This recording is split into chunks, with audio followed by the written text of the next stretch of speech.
Hello, welcome to the introduction video for my MX-5 build series. In this video, I will briefly talk about the current state of it and what I plan to do with it. First, a little history. Besides this MX-5, I also have a 2000 Toyota Celica that started its life as a absolutely bone stock 1ZZ model with the 140 horsepower. It had the typical oil burning issue, so I had the engine swapped with the 2ZZ, the 190 horsepower model, and afterwards it was also supercharged with the Grady kit. A lot of other stuff was also changed, but almost all of it was done professionally. I really like that car. It drives absolutely great, and the supercharger whine never fails to put a smile on your face.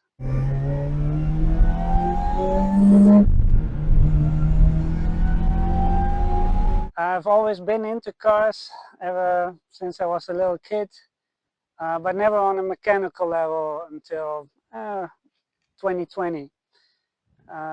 Having driven a modified car for a while, it kind of got me interested in doing a bunch of stuff myself, but well, I didn't want to risk my only car and possibly leave me without a working one.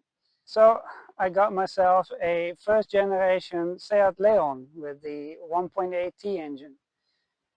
If you're not from Europe and you don't know this model, it's basically the same as a Mark IV Golf GTI. I picked up this car pretty cheap, and it came from the factory turbocharged, which is what I was looking for because, you know, turbos are fun. And it's interesting to compare to my supercharged car.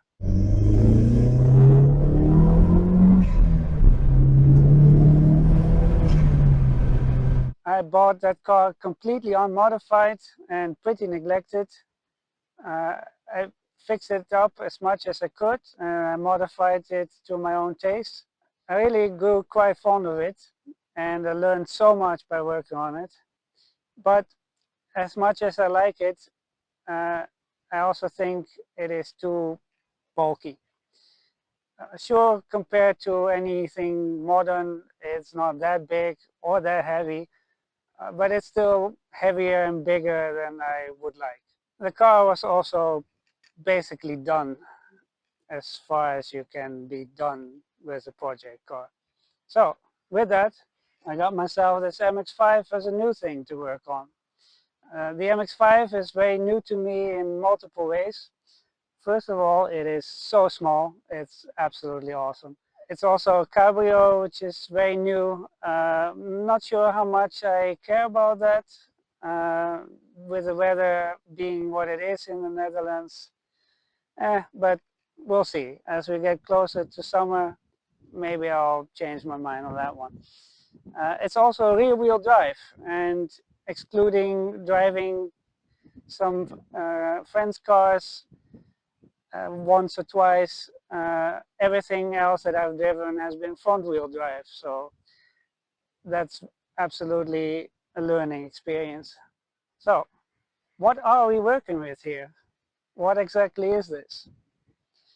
Well, this is a 2001 Grace Green, or Emerald Green in some other markets, NB2 Sportive. So it has the 6-speed gearbox, the Torsen limited slip differential, and the bigger sport brakes. As you see it here is pretty much how I bought it. The only stuff I've done is swap the not road legal smaller plates installed by the previous owner to the proper ones, and I've replaced 3 broken bulbs. The car is in excellent condition and well equipped with the heated leather seats and air conditioning. The latter seems to be pretty rare over here. It is mostly standard, but has some modifications such as this Cyber roll bar and the Meister R Sportive coilovers. Coming from the Celica with 250 horsepower and the Leon with 240 and lots of torque, I feared this little MX-5 with its 146 horsepower would be rather slow in comparison. While it is certainly nowhere near as fast as either of those, I was actually pleasantly surprised by how peppy it is. I would like it to be faster though. I would like to turbocharge it in the future. Ideally, I would like to have similar power figures like the Leon, just in a smaller, lighter and better driving package. I also feel that this is a good next step in my car modification hobby, if you will, taking the car from naturally aspirated to turbocharged. Thankfully, this isn't new for these cars. There's plenty of stuff readily available. Besides the big power bump, I would like to adjust a few things visually as well. I have a color theme in mind, and I guess I'll do a bunch of like OEM plus-ish visual changes. We'll see as we go. The already installed roll bar is actually the very same one that I had planned to get. So this has saved me the money and the big job of installing it. And the Meister R coilovers are actually really awesome.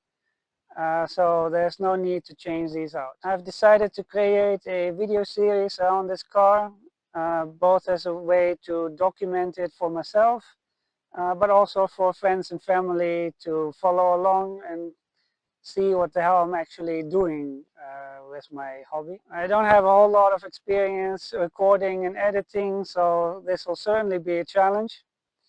But I guess I'll improve as I go, hopefully. For the next video, I have a bunch of smaller adjustments and repairs planned, so I hope to catch you there.